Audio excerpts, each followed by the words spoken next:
Good afternoon, students. Today, the topic of my class is Lucy Poems by William Wordsworth.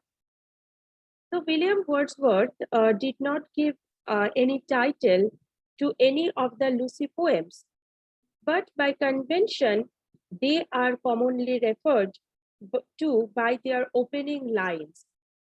So, four out of the five poems identify Lucy by name. The fifth one, A Slumber Did My Spirit Still, mentions only a Lucy like she, quote unquote she. Editors usually place it last in the series.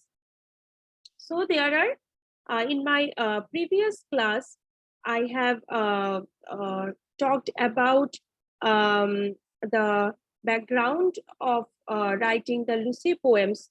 So William Wordsworth did not give any particular title to these poems, but by convention, they are commonly referred to as Lucy poems, and they are known by their opening lines. So, four out of the five poems identify the character Lucy by name. Although Wordsworth never grouped all five of the poems together, Wordsworth কিন্তু যে পাঁচটা কবিতা Lucy পোয়েমসে পরপর রয়েছে যেটাকে Wordsworth কোনো নাম দেননি, but later on critics for the convenience of reading added titles to the uh, poems according to the opening lines of the poems. Okay, so Wordsworth never grouped all five of the poems together. The two usually presented first, Strange Fits of Passion, have I known, and She Dwelt Among Untrodden Ways, have always appeared in succession. Though Wordsworth's overall intentions for the Lucy poems remain murky, it is safe to say that he thought of these two poems as a pair. So, the two poems, the first two poems, Strange Fits of Passion Have I Known, poem number 1, and She Dwelt Among Untrodden Ways. These two poems are paired together because Wordsworth have had an intention to present them in a sequence. So it is safe to say that Wordsworth thought of these two poems as a pair. Now I start with the first poem, Strange Fits of Passion I Have Known. So the first line of the first poem in the Lucy poem series serves as a forewarning for the reader. Something strange. The title is very indicative. The title is very, or the first line of the first poem is very figurative. Strange fits of passion I have known. So something strange is coming. The speaker tells a tale of riding on a horseback beneath the moon to his lover's cottage. There is a dreamlike quality to the story. The speaker seems to be racing against the moon as it sets over the cottage. Um, the poem begins with strange fits of passion have I known, and I will dare to tell, but in the lover's ear alone, what once to me befell. When she I loved, looked every day, fresh as a rose in June. I to her cottage bent my way beneath an evening moon. So something strange is coming, and the poet or the speaker poet tells a tale of horse riding beneath the moon to his lover's cottage. So there is a dreamlike quality in the poem, found in the poem. The speaker seems to be racing against the moon as it sets over the cottage. So Then upon the moon I fixed my eye, all over the white lea with quickening pace my horse drew nigh those paths so dear to me. And now we reached the orchard plot, and as we climbed the hill, the sinking moon to Lucy's spot came near and nearer still. So the speaker seems to be racing against the moon as it sets over the cottage. And urgency in his tone and urgency in the poet's tone is found in the third stanza of the poem, where he says that time seems distorted while the speaker rides with a quickening pace. The moon is descending even faster in the midst of this kinetic storytelling. So it seems that someone is telling a story. একটা মানে গল্প বলার মতো কিন্তু একটা মনে হচ্ছে, কবিতাটা সবাই লক্ষ্য করো, যে দেখবে একটা মনে হচ্ছে যেন একটা গল্প কেউ বলছে। যেখানে কবি বলছেন যে no I am in a hurry, মানে আমাকে তাড়াতাড়ি পৌঁছতে হবে টু দ্য লাভার্স কটেজ, তার যে প্রেমিকা, সেই প্রেমিকার যে মানে কটেজ, সেখানে তাড়াতাড়ি পৌঁছতে হবে, বিকজ টাইম সিমস ডিস্টর্টেড, মানে সময় শেষ হয়ে আসছে। And the speaker on a horseback rides with a quickening pace. The moon is descending even faster. So Wordsworth includes a pair of lines that make the poem's dreaminess explicit. In one of those dreams, I slept, kind nature's gentlest boon. So there is no further reference to the speaker's dream state he writes on, but the moon reaches the cottage first. The poem ends with a premonition that is fittingly ominous, given what has come before. Oh mercy, to myself I cried, if Lucy should be dead. So কবি বলছেন যে ও last মানে first যে poem strange fits of passion I have known, Lucy poems এর the first poem of the series. So the last two lines are very important. Oh mercy, to myself I cried, if Lucy should be dead. So মানে কবি ভাবছেন যে মানে আমাকে তাড়াতাড়ি পৌঁছতে হবে লুসির কটেজে, কারণ সে হয়তো মানে আমি যদি দেরি করি she she may die, মানে সে মারা যেতে পারে। তো সেই জন্য মানে আমাকে চাঁদের আগে, মানে চাঁদের আলো পৌঁছানোর আগে আমাকে লুসির কটেজে পৌঁছতে হবে। So he continues riding, but the moon reaches the cottage first. কিন্তু চাঁদ কিন্তু কবির আগে, মানে স্পিকারের আগেই কিন্তু লুসির কটেজে পৌঁছে যায়। Now the second poem.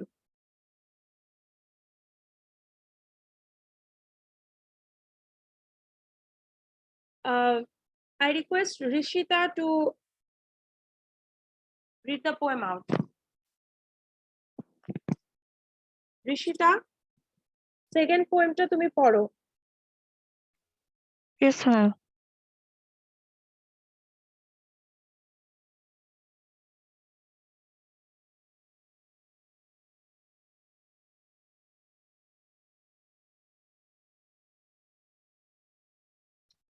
She dwelt among the untrodden ways, beside the springs of Dove, a maid whom there were none to praise, and very few to love. A violet by a mossy stone, half hidden from the eyes, fair as a star when only one is shining in the sky. She lived unknown, and few could know when Lucky ceased to be, but she is in her grave, and oh, the difference to me. Okay, fine. So the second poem, which is titled She Dwelt Among the Untrodden Ways, it confirms what strange fits of passion suggested. So Lucy is indeed dead. This brief poem of 12 lines describes the isolation of Lucy and the beauty of Lucy. um, here in this poem, Lucy is compared to a violet mozzie. She is compared to a flower hidden behind a stone, a solitary star in an otherwise dark sky. And the final line of this poem, but she is in her grave, and oh, the difference to me. So the final line brings the focus back on the poet. Few knew Lucy. খুব কম লোকই লুসিকে চিনতো বা জানতো, and few could know of her death. এবং খুব অল্প লোকই তার মৃত্যু সম্পর্কে জানবে. But for the speaker, the loss is devastating. But মানে কিন্তু এই যে লুসিকে হারিয়ে ফেলার যে বেদনা বা হারিয়ে ফেলার যে যন্ত্রণা, সেটা কিন্তু কবির কাছে খুবই মানে বড় একটা ব্যাপার, because Lucy is very close to the poet. She is the beloved of the poet. So her loss, or the loss of Lucy, is devastating to the poet. Now, the third one comes. I request Ankita read the poem.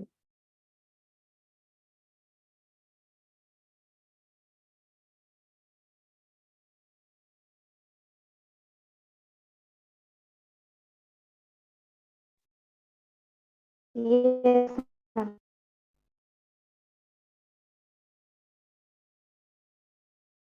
Ankita কিছু বললে শোনা যাচ্ছে না. Okay, ma'am, I read it.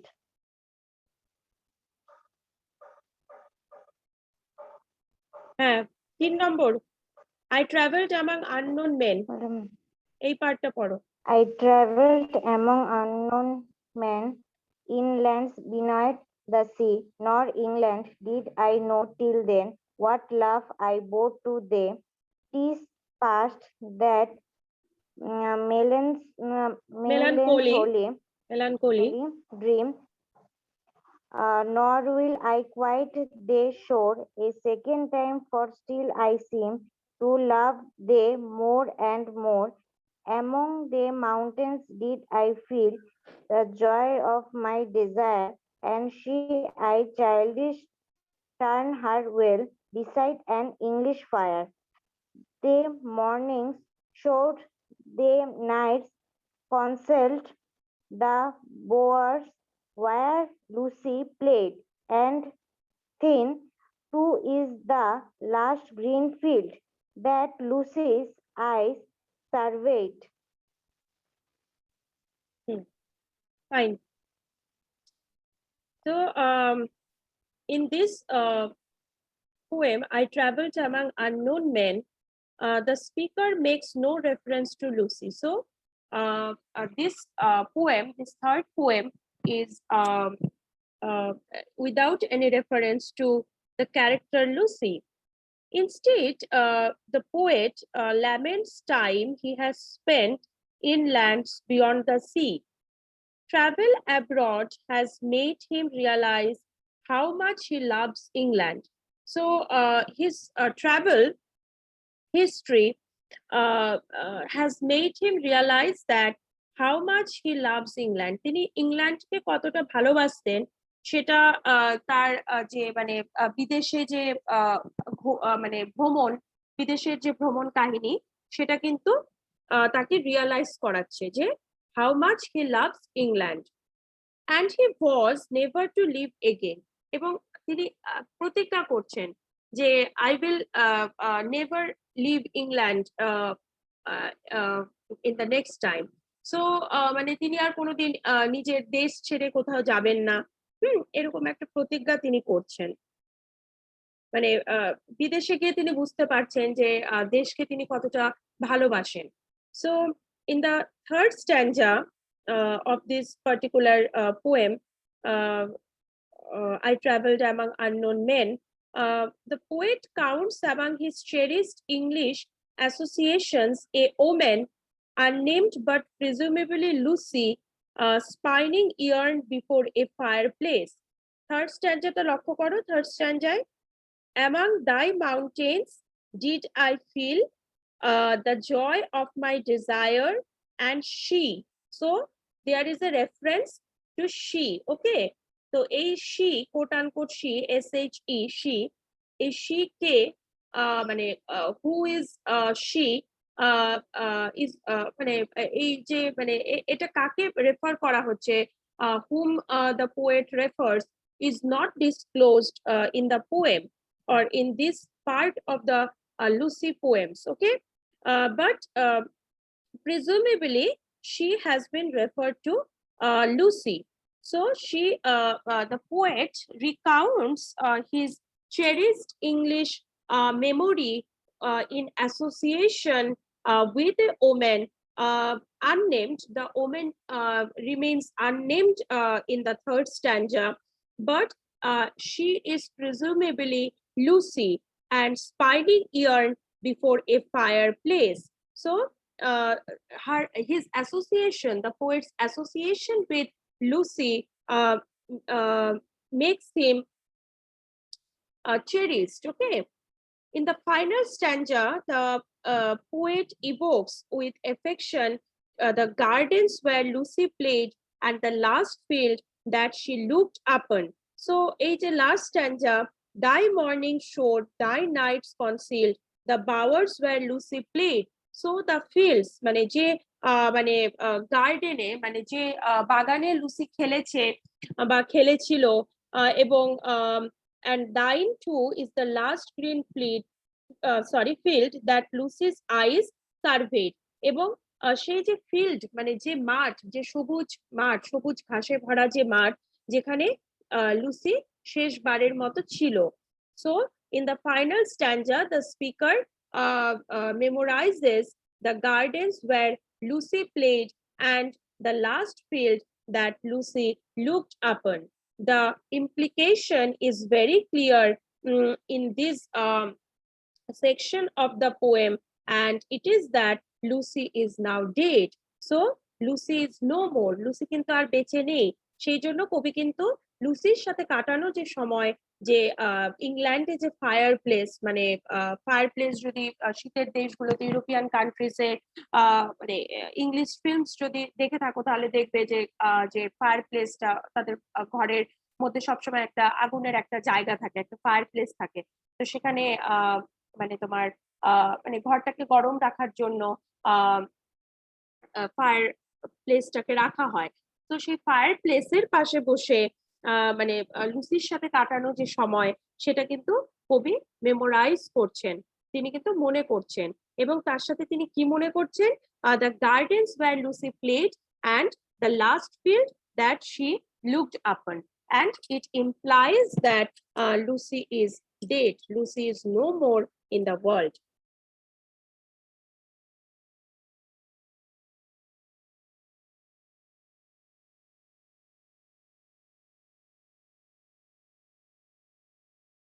এতটুকু বোঝা গেল?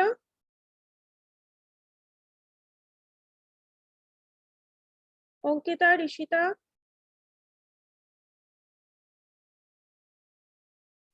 আলপনা হ্যাঁ ma'am. left, আলপনা left হয়ে গেছে না? আলপনা ছিল তো। কে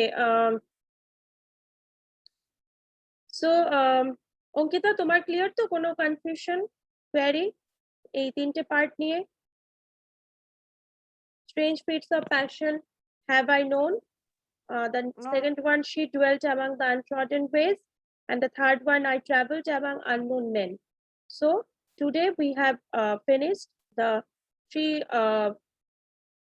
poems in the series, and the two there are two poems left. 3 years she grew in sun and shower, and the last one is a slumber did my spirit seal. So these two poems will be covered in the next class. Okay, so this much for today. I will give your attendance. Ankita and Rishita, and Alpana has joined, but suddenly she left. Okay, no problem. Maybe network issue. Thank you. Thank you for being with me. I end the meeting here. Okay, Thank you, ma'am. welcome. Thank you, ma'am.